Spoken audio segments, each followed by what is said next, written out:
Pero ahora vamos a cambiar, vamos a girar este tema y vamos a ir a buscar la voz de Ana María Vega, que a la vez tiene a una entrevistada. ¿Cómo le va, Ana María? Hola, ¿cómo estás, Ariel? ¿Cómo está Emilio? Buen ¿Qué día. tal? Buen día, Ana Bien, María. muchas gracias. Bien, vamos a conversar sobre el Día Mundial de Concientización sobre el Linfoma. Esta mañana lo mencionabas vos, Ariel, cuando hablabas de las efemérides. Y el otro día, cuando estuvimos conversando acerca de la leucemia, ¿se acuerdan que Sí. decíamos que el mes de septiembre nos va a encontrar con varios días para recordar en función de estas enfermedades? Estamos en contacto con Gabriela De Pieri, quien es referente de la Asociación Linfomas de Argentina aquí en nuestra provincia, para que nos cuente precisamente, y por eso apelamos a ella como paciente, que siempre nos gusta pensar en el empoderamiento que significa cuando vivís con una enfermedad, salir a militar, podríamos decir, para que otras personas lleguen antes al tratamiento, cuando lleguen, perdón, al diagnóstico y así al tratamiento, que no se les nieguen los tratamientos. Por eso valoramos mucho las asociaciones de pacientes. Buen día, Gabriela, ¿cómo estás?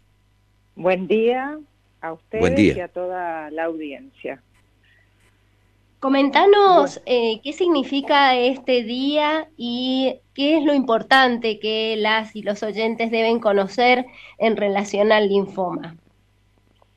bueno, es una muy buena pregunta. Si lo hablo como paciente, cuando yo tuve el diagnóstico no sabía de qué se trataba. Primero y principal porque es un tipo de cáncer quizás no muy conocido como el cáncer de mama, o la leucemia, que es el cáncer en la sangre. Pero cuando me hablaron del linfoma dije, ¿esto qué es? Entonces me gustaría empezar por ahí. Muy El bien. Sí, linfoma, ¿me que nos escuchan bien? cuente de qué se trata, porque yo estoy revisando en la lista de lo que yo tengo y no me aparece el linfoma, pero a lo mejor no me aparece porque no sé qué es. Bien. Bueno, por eso, empecemos un poquito de ese tema.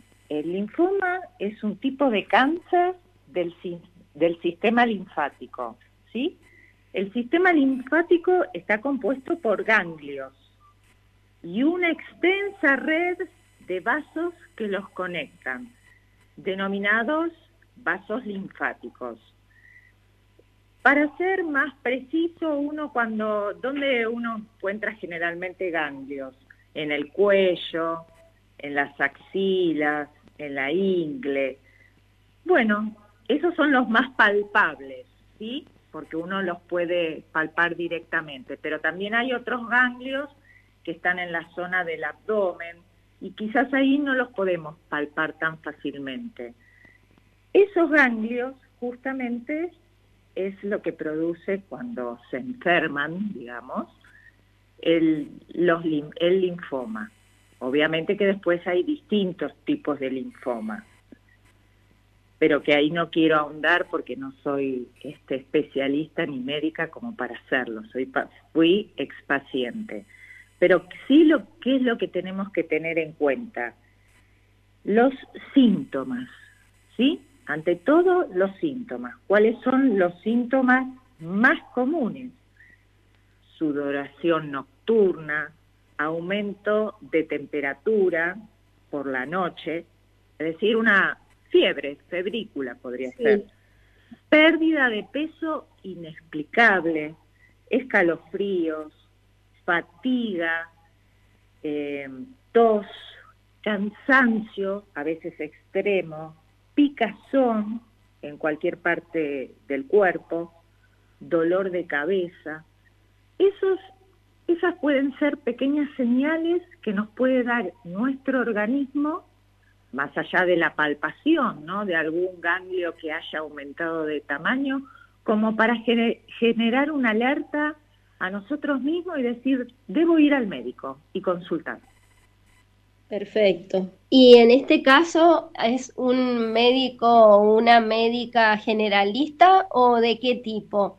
¿Debe haber una derivación o Bien, sí, nosotros podemos posiblemente consultar? uno lo que haga es primero concurrir a un médico clínico. Y Bien. al tener un buen médico clínico detecta, ahí lo deriva a un hematólogo. Esa sería su especialidad, ¿no? Y ahí, bueno, comenzar la búsqueda con estudios. ¿Y Que, cómo fue para vos que decís que no conocías nada el recorrido, ¿no? ¿Y cuánto suma saber que existen agrupaciones de pacientes o expacientes como vos que trabajan en este sentido? en mi caso, si yo te dijera de todos esos síntomas que les detallé, el único que tuve, el único fue cansancio. Vos Ujú. fijate que uno, el cansancio lo puede asociar a muchas cosas, ¿no? Cansancio diario, trabajo, estrés y demás. Pero a su vez había tenido yo una señal. ¿Y cuál fue la señal? Que había encontrado en mi abdomen un pequeño bultito cerca del ombligo, pero Ajá. insignificante. Quizás porque soy delgada, lo noté. Entonces fue un hallazgo realmente lo mío. Empecé un recorrido medio raro. Dije, uy, me tengo que hacer los estudios ginecológicos. Soy muy prolija en ese aspecto. Hago todos los controles anuales de lo que tenemos que hacernos las mujeres y demás. Y bueno, comencé ahí con el estudio ginecológico y en una ecografía transvaginal, que a veces Ujú. no es tan frecuente que se la pidan, ahí detectaron que tenía algo extraño en la zona del abdomen. Y ahí empezó mi recorrida. Yo tuve un linfoma no Hodgkin de grado 3 en algunos sectores, porque también se miden por grados, ¿no? Depende del Claro. tamaño y la cantidad de, bueno, no voy a entrar en la parte médica, pero en la zona del retroperitoneo, ¿sí? Ajá. Que es la parte Perfecto. de atrás del abdomen.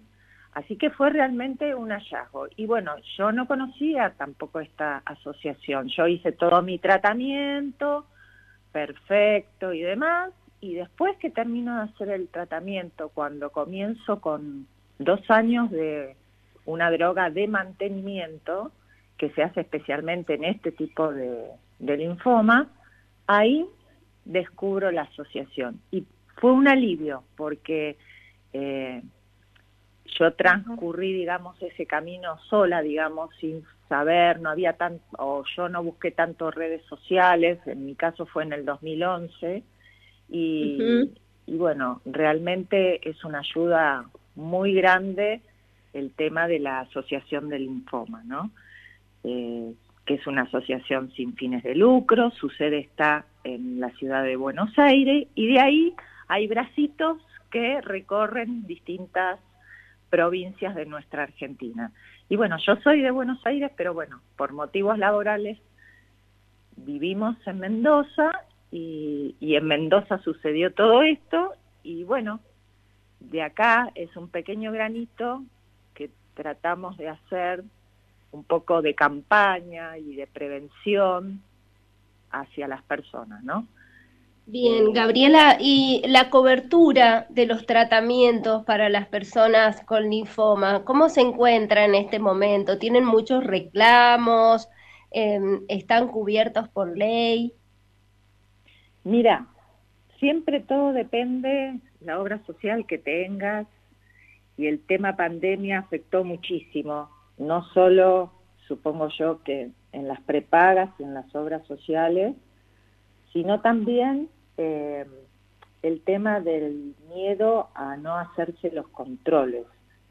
Claro. En este caso, este año, que es el lema no podemos esperar, es justamente esto. Esto pasa hacia todas las enfermedades, ¿no? O controles que tenemos que hacernos. La pandemia hizo que dejemos de hacer justamente los controles anuales que habitualmente debemos hacer. Y lo que debemos enfocar nosotros este año es que con todos los cuidados que debemos tener con la pandemia, no podemos esperar en dejar de hacer los controles, que ante cualquier síntoma podamos ir a hacer la consulta.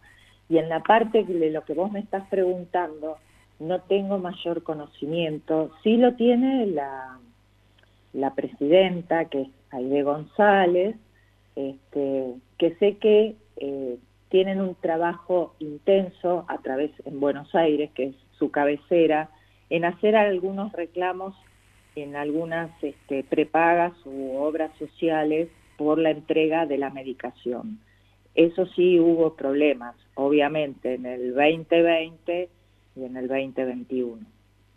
Claro, lo que es importante tener presente es que los tratamientos oncológicos están cubiertos por ley, entonces en el ámbito estatal existen los programas, como aquí en Mendoza, el programa provincial oncológico, que recibe fondos, por ejemplo, de juegos y casinos, pero a nivel nacional está en el programa médico obligatorio, ¿no? Entonces todas las obras Obviamente. sociales y prepagas tienen que cubrirlo. El problema es que cuando las personas desconocemos cuáles son nuestros derechos, nos empezamos a desesperar y creemos y nos quedamos con la palabra de la obra social y la prepaga, y en realidad tenemos que reclamar.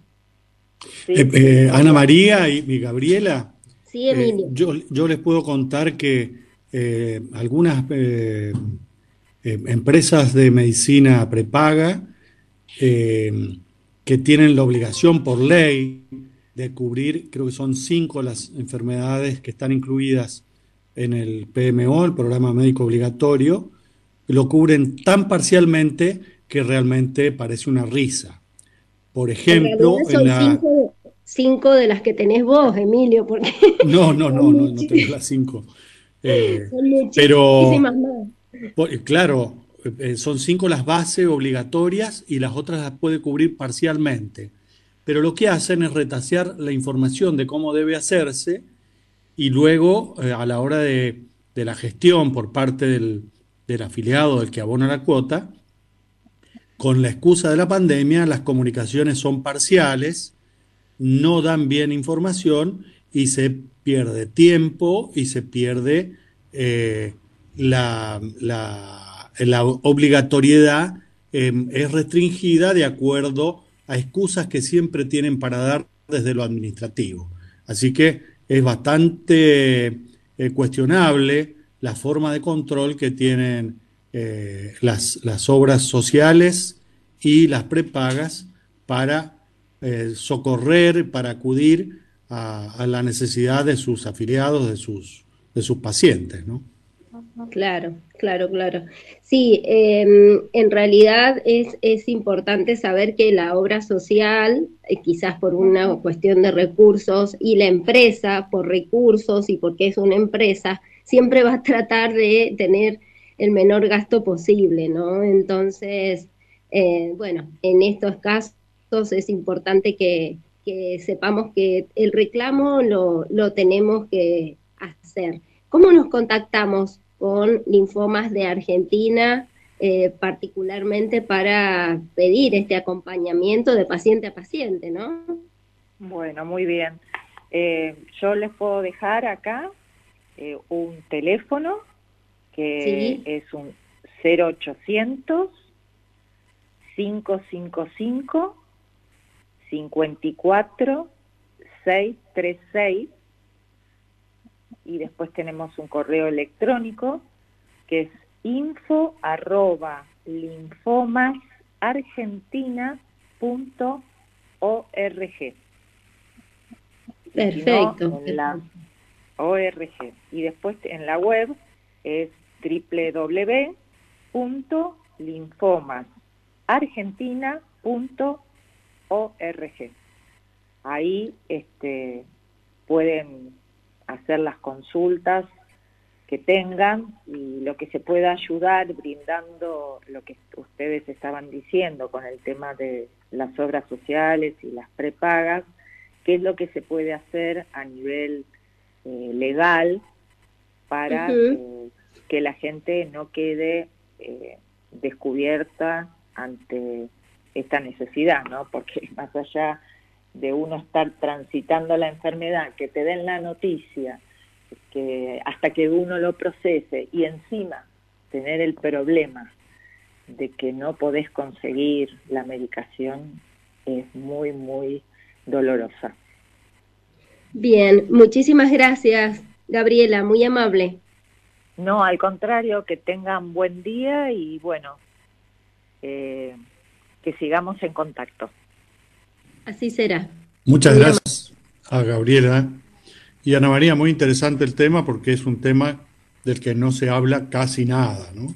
Claro. Sí, no, es un tema bastante escondido.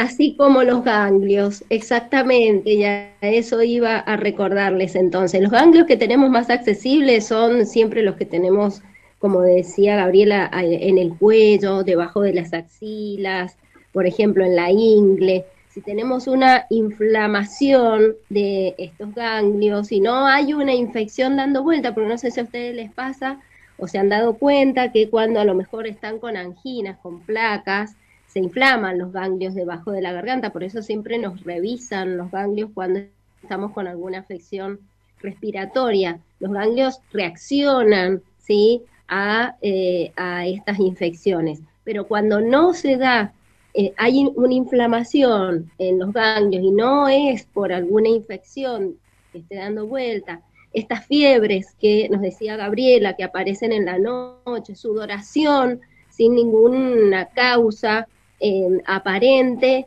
consultemos, no esperemos a que progresen estas situaciones. Y fíjense qué importante también lo que la otra vez nos decía Fernando Piotrowski y ahora Gabriela.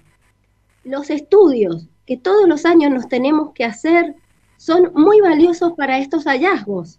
No es solamente para ver si me subió la glucemia, si tengo más grasas en sangre, no es solamente para eso, sino que nos ayudan a detectar a lo mejor situaciones que pasarían absolutamente desapercibidas por un tiempo si no nos hacemos estos análisis. Y al pasar desapercibidas, si son enfermedades oncológicas, avanzan y hacen más difícil el tratamiento y la cura. Pero todas estas enfermedades pueden curarse si las encontramos a tiempo. Bien, bueno, muchas gracias Ana María Vega, como siempre, instructivo, constructivo y una manera para que básicamente los varones que somos bastante más esquivos a los controles médicos, empecemos a hacerlos. Qué elegancia para decir cobardes, ¿no? No me refería a eso. Sí, yo soy re cobarde a la hora de los pinchazos, de los análisis, que yo me los hago porque no me queda más remedio, pero los varones en general son bastante más cobardes a la hora de sus controles y de su... Y el problema, Emilio, con esto que vos estás diciendo, es que por evitarte un pinchazo al año para hacer esos análisis, ¿cuántos pinchazos tuviste que soportar luego, no? Y eso les pasa a muchas personas, entonces es una cuestión de pensar desde la prevención y la promoción de la salud y no tener que ir después a cuando la salud se ha perdido, claro. Claro, exactamente. Muchas gracias. Muchas gracias, Ana María. Hasta mañana.